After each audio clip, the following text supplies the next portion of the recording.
oísteis que fue dicho a los antiguos: no matarás, y cualquiera que mate quedará expuesto al juicio. Pero yo os digo que cualquiera que se enfurezca contra su hermano quedará expuesto al juicio. Cualquiera que diga a su hermano raca, necio, quedará expuesto ante el Sanedrín, y cualquiera que diga moré quedará expuesto al fuego del infierno. Por lo tanto, si estás presentando tu ofrenda en el altar y allí recuerdas que tu hermano tiene algo contra ti, deja allí tu ofrenda ante el altar y anda, reconcíliate primero con tu hermano y luego regresa y presenta tu ofrenda.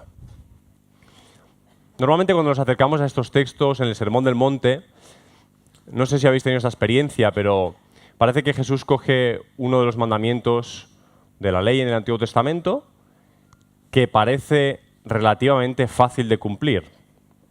Digamos que, espero, el 95% de los que estamos aquí, espero, hayamos cumplido el mandamiento de no matar a nadie. No es uno de esos que rompemos con la misma facilidad con la que quizá mentimos. Ahora, Jesús coge uno de esos mandamientos, parece que hace una reinterpretación y la sensación que tenemos es que lo lleva mucho, mucho más allá. No solo no matar al hermano, no solo no matar a otra persona. Necio. No sé cuántas palabras de ofensa han salido de tu boca. Si yo cuento el historial de mi vida, son innumerables. A estar orgulloso, pero ¿cuántas ofensas? ¿Cuántas veces habré ofendido a los demás? Y muchas queriendo, lamentablemente. Desprecio, falta de amor, desavenencia, en medio de una situación común entre nosotros, aquí, en el ámbito de la Iglesia, que es la ofrenda. Ahora, dudo mucho que cuando Jesús está pensando en estas palabras, esté pensando solo en la ofrenda, es decir, estrictamente en la ofrenda económica. Ponte en la situación. En este caso, algunas personas, personas que nos ayudan, pasan, cuando pasamos la ofrenda, la pasamos una bolsa, una cesta, algo. Pero en este momento la gente pasaba, era la gente a la que pasaba, que se hace también así en otras iglesias, pasaban adelante donde había un lugar en el que depositaban su ofrenda, económicamente. Daban un dinero, dejaban un dinero ahí. Pero la frase dice, si estás presentando tu ofrenda en el altar. Y el altar simboliza la presencia de Dios. Claro, ahora lo haces desde tu silla, pero tienes que seguir consciente de que lo que estás haciendo no es poner un dinero en una bolsa, no es echar un dinero a un cesto, no es colaborar con los gastos de la iglesia. Si crees que eso es lo que estás haciendo, no estás entendiendo la profundidad de lo que estás haciendo. Porque si tu ofrenda es ante el altar, lo que estás haciendo es darle algo que administras a Dios. Algo que Dios ha puesto en tus manos y que te ha dado la capacidad y la libertad de administrarlo, tú se lo das a Dios. Podríamos hablar de tu dinero, pero podríamos hablar de tus fuerzas como ofrenda. Invertir tus fuerzas en Dios. Podríamos hablar de tu tiempo, ofrendar tu tiempo. Ofrendar tus relaciones. Podrías ver cómo ofrendar cualquier cosa que tú hagas por Dios. Ahora, el texto dice lo siguiente. Dice, si estás presentando tu ofrenda en el altar y allí recuerdas que tu hermano tiene algo contra ti, deja allí tu ofrenda ante el altar y anda, reconcíliate primero con tu hermano. Escucha esta frase. El hermano antes que la ofrenda. Apréndetela conmigo.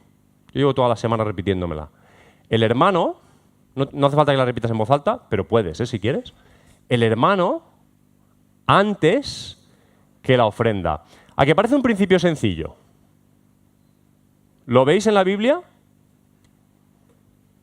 ¿Os parece que está claramente expresado en este, quizá en otros textos también, pero en este, ¿lo veis? ¿Lo percibís? Antes el hermano que la ofrenda. Se nos ha hablado brevemente en la introducción de esta reunión de Caín y Abel, ¿recordáis la historia? Y ahí también había un hermano algo confundido. Pero el texto dice que a Dios no le agradó Caín y su ofrenda. Habla de él antes que de su ofrenda. Nosotros tendemos a considerar la ofrenda como un punto de relación con Dios. Si tengo claridad en lo que Dios es y lo que ha hecho para mí, me siento generoso y soy capaz de ofrendar. Insisto que cada vez que hable de ofrendar, necesito que pienses no solo en el dinero, sino en tu tiempo, tu esfuerzo, tus dones, tu vida. Caín estaba confundido y su corazón se expresó rápidamente.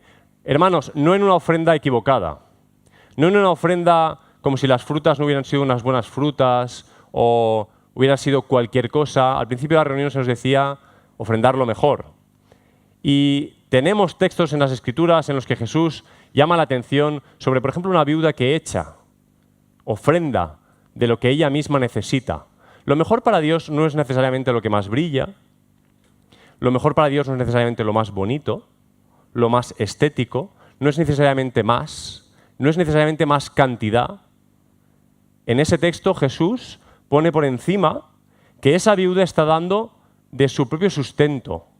Y dice claramente el texto que hay ricos que están dando mucho. Evidentemente, mucha más cantidad, mucho más brillo, mucho más notorio. Y estrictamente, con esa cantidad de dinero que los ricos daban, se podían hacer muchas más cosas que con las 2 cuadrantes que dejó la viuda. Pero la ofrenda, a los ojos de Dios, no es ni lo que brilla, ni la cantidad, es de acuerdo a tu corazón. Y en el momento en que ves esa situación en la que Dios no mira con agrado a Caín y su ofrenda, y claro, como no nos da más detalles, a veces, no sé si has analizado el texto y te quedas diciendo, bueno, pero ¿qué hizo mal? ¿Qué le pasaba a esos frutos? A ese fruto no le pasaba nada. El problema estaba en el corazón de Caín. Cuando Caín vio que Dios sí miraba con agrado a Abel y su ofrenda, se enfureció. Y a la que tuvo oportunidad, mató a su hermano. Y el corazón de Caín se expresó no en la ofrenda, sino en la relación con el hermano. ¿Estás empezando a notar hacia dónde voy? La ofrenda no es tanto el punto, es la relación con el hermano lo que es el punto. El hermano antes, primero que la ofrenda. La distancia que hay entre el necio en tu boca y el asesinato en tu mano te puede parecer una distancia gigantesca, pero en el corazón no es tan grande la distancia.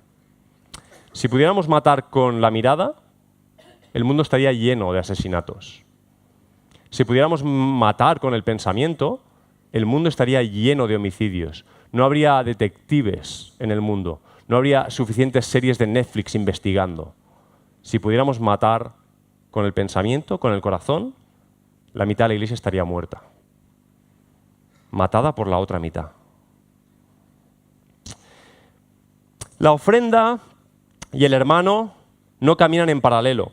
No puedes vivir una vida de la siguiente manera. Vas viviendo tu vida cristiana con hermanos al lado y ofrendando a Dios en paralelo, considerando que las dos cosas son iguales, que las dos cosas son igual de válidas, que están en el mismo lugar, porque para Dios no lo están.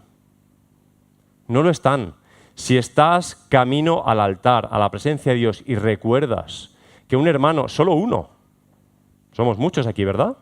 Uno. Dios dice, deja ahí esa ofrenda, déjala. Ve a tu hermano, ve a tu hermana. Está antes, está primero. Tu corazón se revela en las relaciones con tus hermanos, no en tus ofrendas, no en lo que haces por Dios, no en lo que ofrendas a Dios tu capacidad, tu ministerio, tus dones, el brillo de lo que sabes hacer. No. ¿Cómo miras a tu hermano? ¿Cómo te relacionas con él? Está antes.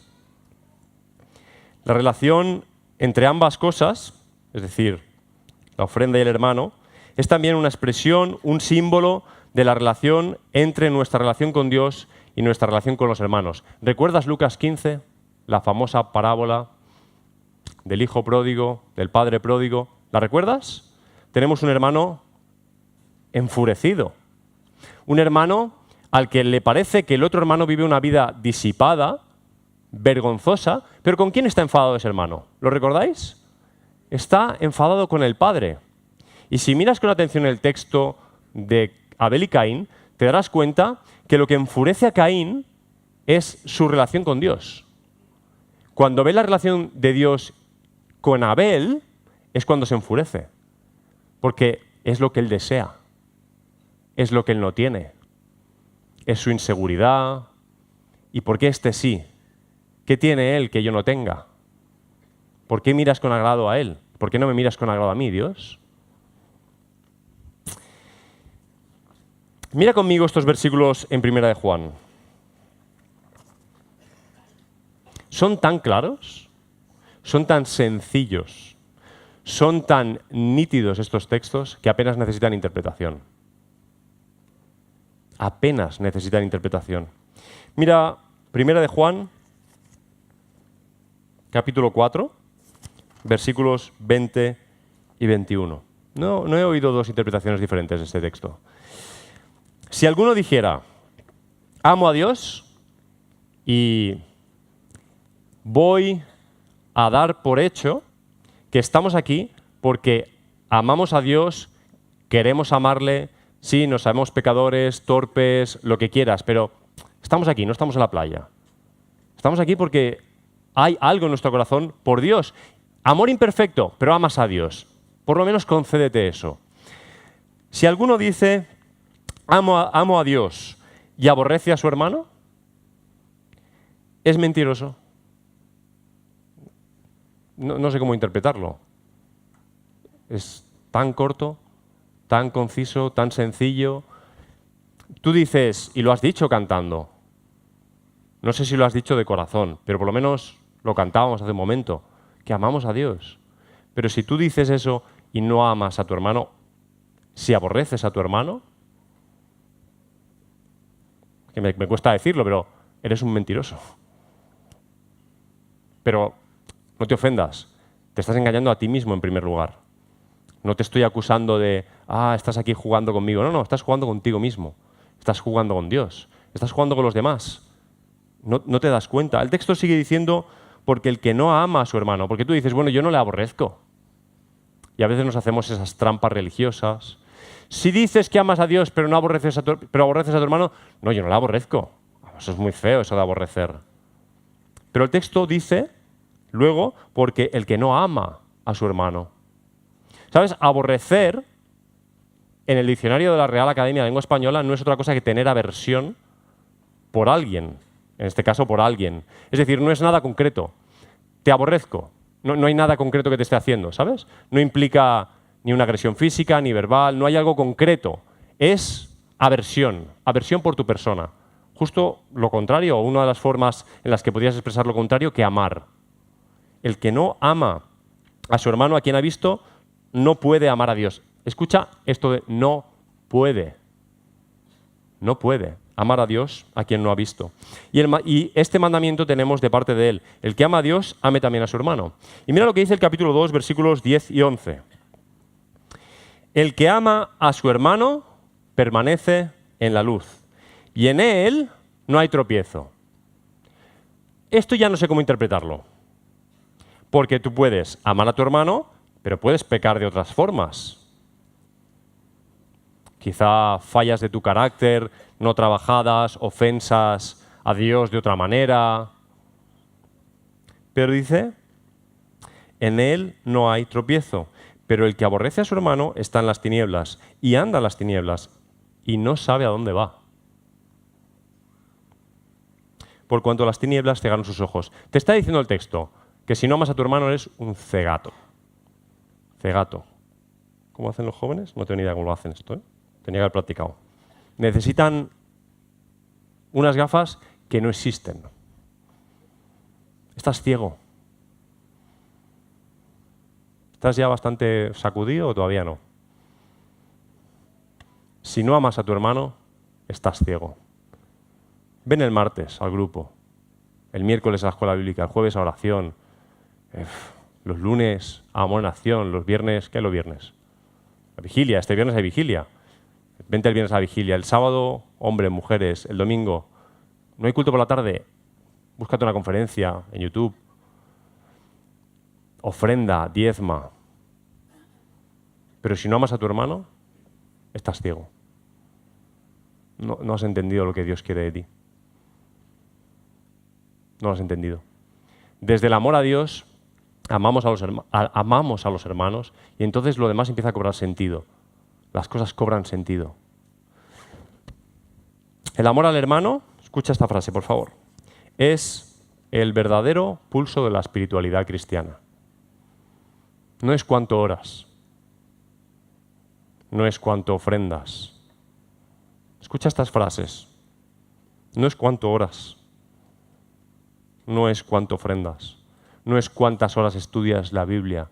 He conocido ateos que conocen la Biblia mejor que yo de largo, en el sentido estricto, literal, mejor que yo, sin discusión, mucho mejor que yo, pero están completamente ciegos y aborrecen. No lo han entendido.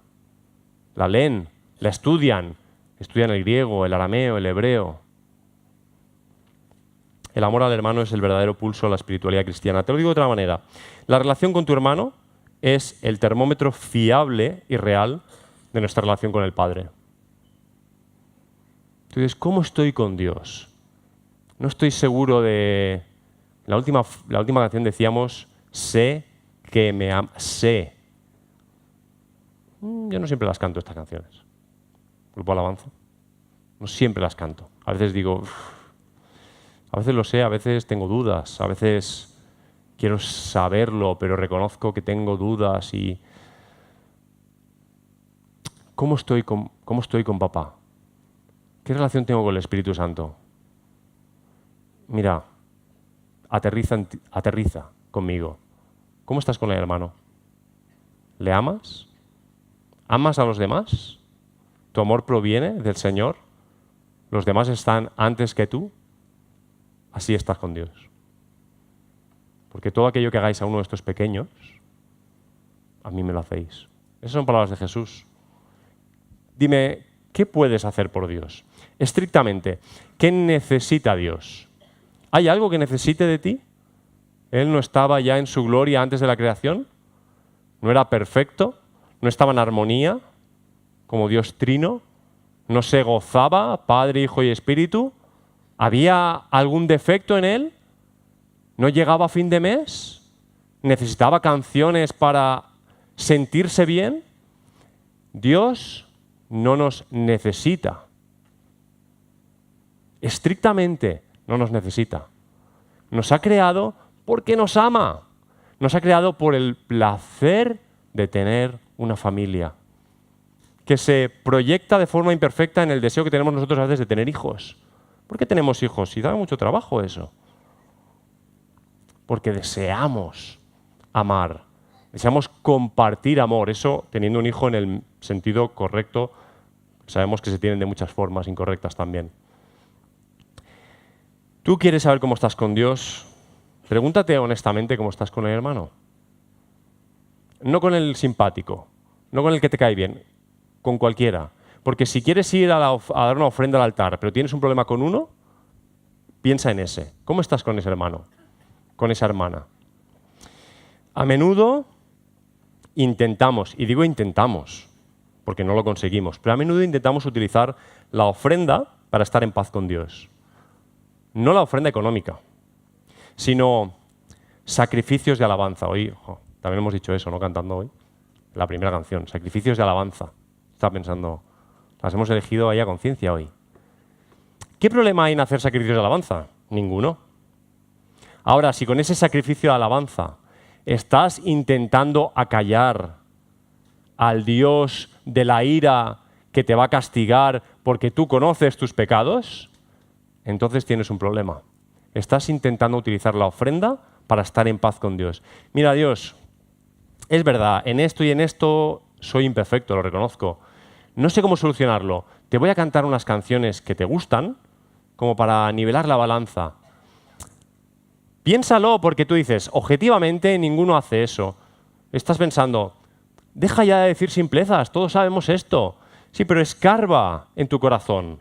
Escarba un poco más allá. Escarba. Ya, siempre tengo que decir alguna, me cachis. Los de vídeo luego, cortad. Escarba. Mira más adentro. Mira profundo. ¿Estás en paz con Dios? ¿Estás tranquilo? ¿Tienes una relación pacífica con tu Padre? Lo que hacemos como un sustituto de lo que somos. Como no consigo ser como Cristo quiere que sea, hago lo que Él quiere que haga para quedarme tranquilo. No doy la talla como persona. En mi identidad en Cristo no doy la talla, soy consciente. Entonces voy a hacer aquellas cosas que sé que a Jesús le gustan. ¿Qué le gusta? Que vaya a la iglesia. Voy a la iglesia. ¿Qué quiere de mí? Que me bautice, me bautizo. ¿Qué quiere de mí? Que aprenda Biblia. Voy a estudiar la Biblia. ¿Qué quiere de mí? Que sea bueno, simpático, gentil. Me esfuerzo en ello. Pero lo que eres, el problema de Caín no era lo que hacía, era lo que era. ¿Me estás siguiendo? Era quién era él, no lo que hizo. Lo que hizo solo era al final una expresión de quién era. Y todo lo que tú haces no deja de ser una expresión de quién eres, lo bueno y lo malo. En aquello en lo que tienes un pequeño éxito o un gran éxito, obedeciendo a Dios, en una lucha, en una tentación, en algo que no te apetece hacer, que es morir a ti mismo y ayudar a otro, y tienes ese momento precioso. Y luego el lamentable, en el que solo se te ocurre la frase de Pablo de miserable de mí, ¿sabes? Y dices, lo que no quiero, eso hago. Esto es lo peor que puedo hacer, lo hago y el doble. En un momento y en otro, por favor, no es lo que haces, es lo que eres. No es la ofrenda, es tu hermano. Porque tu hermano es una identidad. Yo tengo una sola hermana, en la carne me refiero, en sangre, genética. Mi hermana es mi identidad. No solo genéticamente compartimos ADN, sino que ella me dice quién soy. Ella me define como persona. Dios es tu padre y te define como hijo. Y eso es lo que eres. Lo que haces se hace a partir de esa realidad. El problema que tenemos los cristianos normalmente no es que hacemos el mal, que lo hacemos. El problema que tenemos es que no hemos entendido bien quién somos. Es una cuestión de identidad. El hermano está antes que la ofrenda. El hermano está antes que la ofrenda. ¿No te lo crees? Lee conmigo Marcos, capítulo 7. Versículo 10. Está Jesús hablando con los fariseos. Y cuando habla con los fariseos, tú ya sabes de qué lado posicionarte. Vas con Jesús, sí o sí. Sabes que los fariseos van a pillar. Está Jesús hablando con ellos y les dice, Moisés dijo, honra a tu padre y a tu madre. ¿Sabéis qué significa esto de honrar en el Antiguo Testamento? Porque en el mundo moderno solo lo consideramos como tratarles bien. Pero en el texto, honrar también significa esto. Porque en esta realidad no había beneficios al llegar a la tercera edad. No había gobiernos que pagaran una pensión, como pronto volverá a suceder. Hijos, honrad por favor a vuestros padres. Esta es la realidad, que honrar no solo significa tratar bien, con cariño, no decirle raca, ni lo otro, sino que si tu padre y tu madre tienen una necesidad, el primero que tiene que estar ahí eres tú. El primero. El Nuevo Testamento también habla de eso, por cierto, en otro lugar, específicamente de eso. Honra a tu padre y a tu madre, y el que maldice a padre o madre, ciertamente muera. Contundente, ¿verdad? Jesús le dice, Moisés dijo esto, pero vosotros decís, y le dice a aquellos que están enseñando al pueblo, vosotros decís, si un hombre dice, imagínate ahora a este fariseo hablando, ¿no? Si un hombre dice a padre o a madre, papá, mamá, cualquier cosa con que pudieras beneficiarte de mi parte es corbán. Corbán. Claro, Marcos tiene que hacer un paréntesis ahí y explicártelo. Porque este es un término religioso, ¿sabes? Es cuando los predicadores empezamos a sacar el griego y el hebreo y decimos palabrejas como alelon, por ejemplo. Decimos alelon, alelon. ¿Esto qué es? Pues ellos decían corbán. Y era un término casi mágico. Literalmente era ofrenda o una forma de ofrenda. Pero lo que está diciendo Jesús es que esta gente le dice a un padre o una madre que a lo mejor tiene necesidad, que a lo mejor no tiene de comer, que a lo mejor necesita de la ayuda. Los fariseos le están diciendo a las personas: si tu padre y tu madre tienen necesidad, pero tú le dices a tu padre y a tu madre: mira, papá, mamá, yo quisiera ayudarte, pero mi presupuesto es limitado y tengo que diezmar en la ofrenda, en la iglesia. Tengo que diezmar, tengo que ofrendar. Y eso es para Dios, eso es intocable. Intocable. Así te mueras de hambre. ¿Estás entendiendo lo que estoy diciendo? Así te mueras de hambre, papá y mamá. Eso es intocable, porque es corbán, es para Dios. Y Jesús dice: ya no lo dejáis hacer nada por el padre o por la madre. Y mira el versículo 13. Invalidando la palabra de Dios con vuestra tradición que transmitís y hacéis muchas cosas semejantes a estas. No puedo darle más énfasis a lo de muchas. Te voy a volver a explicar la situación. La gente en la iglesia del primer siglo, los que lideraban, los que enseñaban, le decían a la gente: el templo es caro, el mantenimiento del templo es muy caro. Tener estas ofrendas votivas, estas flores, pagar a tantos levitas para que toquen, todo esto cuesta muchas perras. Así que, por favor, no olvidéis vuestras ofrendas. No las olvidéis. Y si estáis apurados económicamente y se dan circunstancias que la ley refleja, como por ejemplo que honres a tu padre y a tu madre, tranquilo, no pasa nada. Dios está antes. ¿A qué suena bien? ¿A qué suena correcto eso de que Dios está antes? Suena correcto. Y es correcto, pero hay que entenderlo correctamente también. Claro que Dios está antes, pero es que Dios no dice eso. Ese es el tema. Precisamente porque Dios está antes, es que hay que atender a lo que Dios dice y a no a nuestras tradiciones religiosas. Hoy tenemos que llamarlas evangélicas.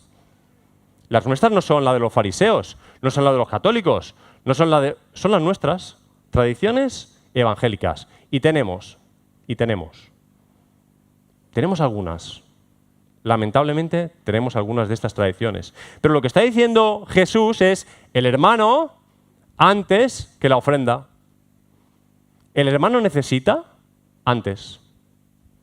No vengas con tu ofrenda si las cosas no están bien con tu hermano.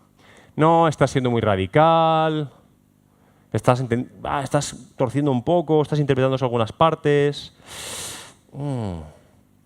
Vale, Mateo 23, 23. Os lo leo. Dice lo siguiente. Un solo versículo. Ay de vosotros, escribas y fariseos, hipócritas, que diezmáis la menta, el eneldo y el comino. ¿Tienes de estas cosas en casa? ¿Comino? ¿Eneldo? Hoy día venden unos potecitos así, pequeñitos. Valen una ridiculez. 70 céntimos un potecito de comino. ¿Te imaginas a la gente diezmando esto? Para ellos era la planta probablemente, recogían el campo y tal. Eran tan radicales en su seguimiento a Dios que lo diezmaban todo. Si le regalaban un chicle, le cortaban la 10ª parte y lo regalaban al templo. Porque amaban a Dios. Pero dejasteis, dice el versículo, lo más importante de la ley: la justicia, la misericordia y la fe. Y lee bien esta frase, que es donde muchos se pierden. Esto era necesario hacer sin dejar aquello. Esta frase para los que dicen que lo del diezmo es un invento del Antiguo Testamento. Esto era necesario hacer sin dejar de hacer aquello. Nos hacemos esta trampa los cristianos. Hacemos cosas que están bien, que son buenas, pero las que sabemos que Dios nos pide, las tapamos con cosas buenas. Claro, si tú en vez de hacer lo que Dios te pide, robas, no hay donde esconderse. ¿Verdad? ¿Sabes? O sea, no, es que estás robando, chico. Mira, no robarás. Pero cuando tú, en lugar de hacer lo que Dios te pide, haces cosas buenas, pero que no son las que te pide Dios. Tú estás ahí, a ver, tengo 300 gramos de eneldo, 30 gramos para el Señor. 40 gramos de comino, 4 gramos para el Señor. Nadie te dice que no lo hagas.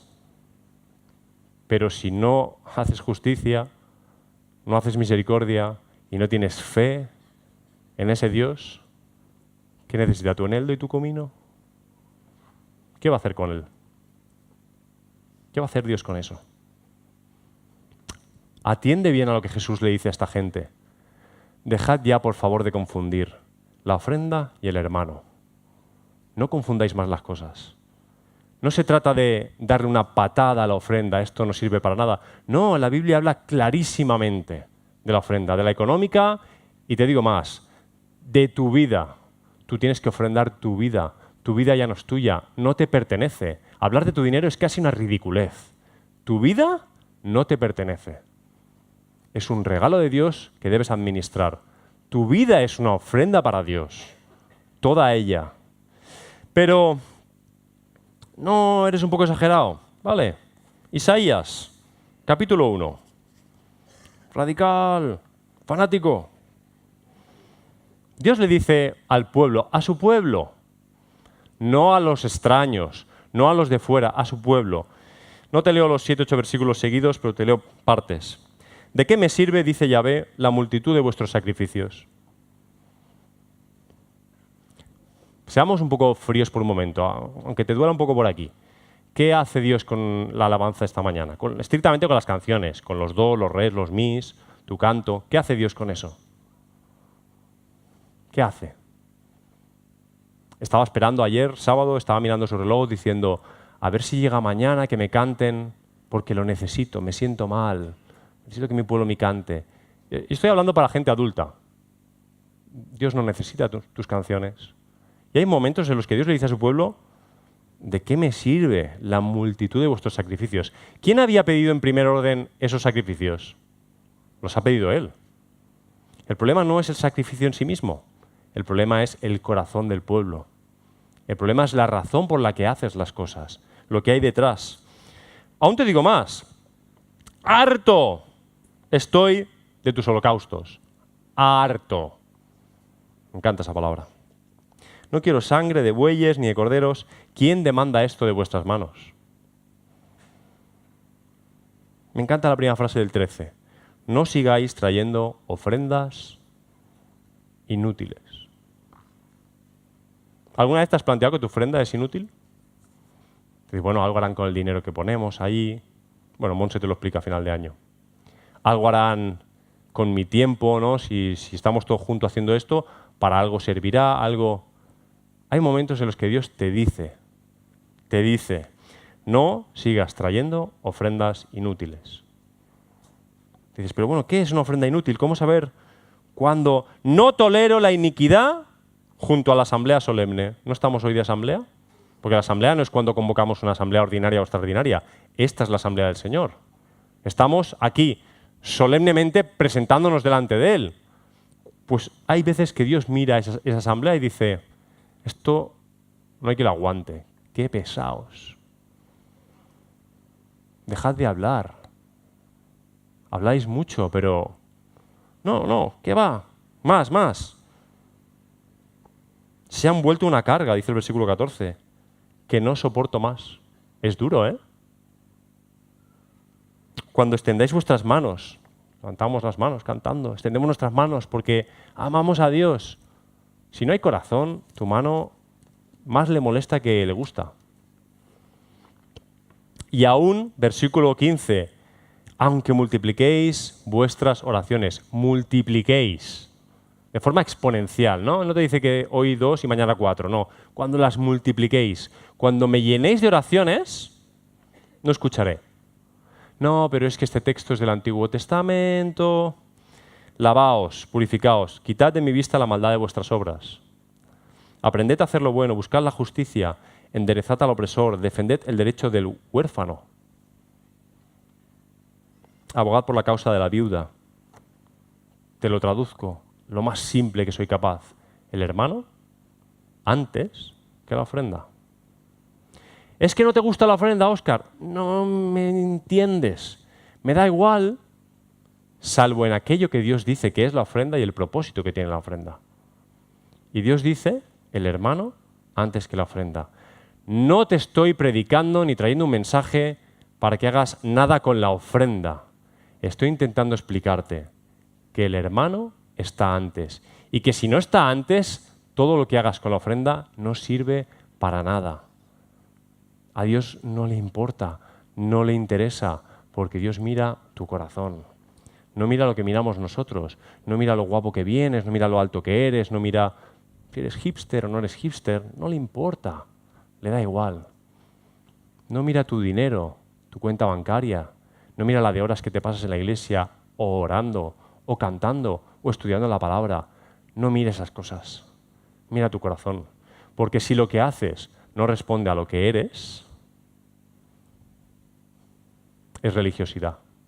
Cualquier acto de tu vida, sea hecho o sea que no lo hagas, si no responde a un corazón, es pura religiosidad.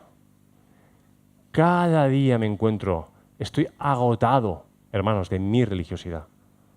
Y eso que creo que por misericordia Dios solo me hace ver un poquillo.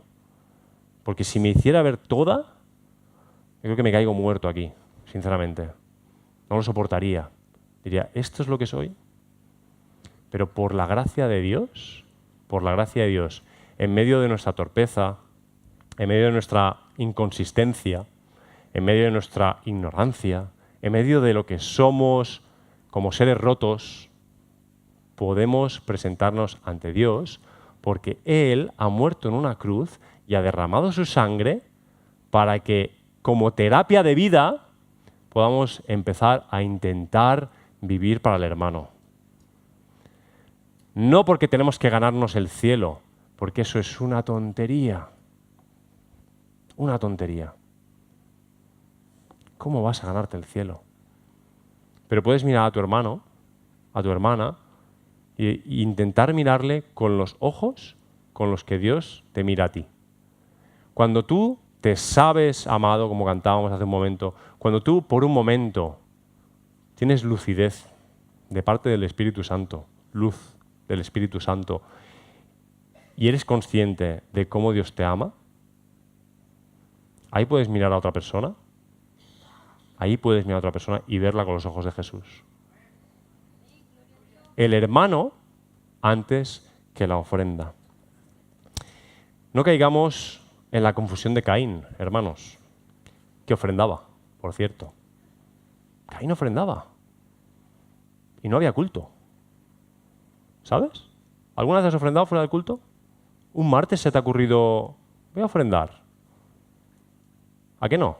Seamos honestos, ¿cuántas veces? Pero Caín, de su cabeza, ofrendaba, porque quería tener una buena relación con Dios, pero estaba confundido.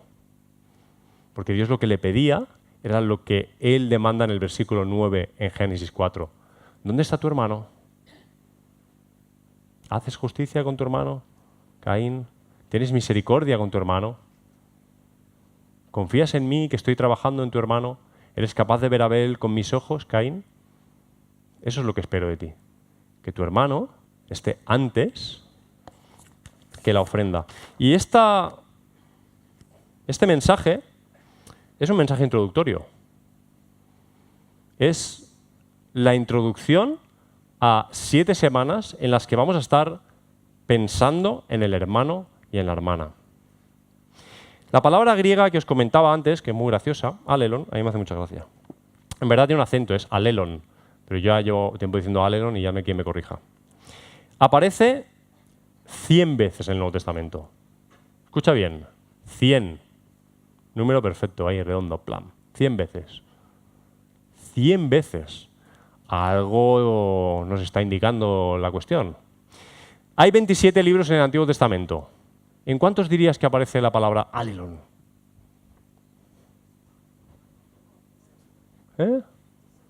¿60? Pues si solo hay 27.